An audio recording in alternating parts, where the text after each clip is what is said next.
ছেলে যখন বাবার কাছ থেকে সিগারেট খাওয়ার পয়সা চায় তখন যা হয়।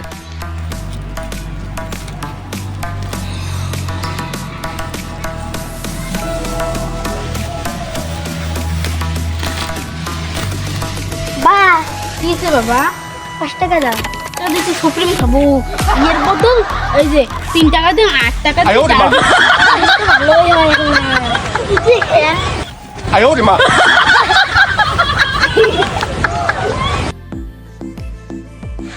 সুপ্রিয় বন্ধুরা, আমরা যেভাবে এডিট করি এবং আমাদের এই ছোট ভাইয়াদেরকে নিয়ে এভাবে ভিডিও বানানোর জন্য আমাদের অনেক কষ্ট হয়। আমরা এভাবে ভিডিও বানাই কিন্তু আপনারা এতে লাইক শেয়ার কিছুই করেন নাই, এতে আমরা প্রচণ্ড দুঃখ প্রকাশ করি। তাই আপনাদের কাছে একটাই অনুরোধ, আমাদের ভিডিওটিতে লাইক শেয়ার করে আমাদেরকে আরও ভালো করে ভিডিও বানাতে উৎসাহিত করুন। ধন্যবাদ।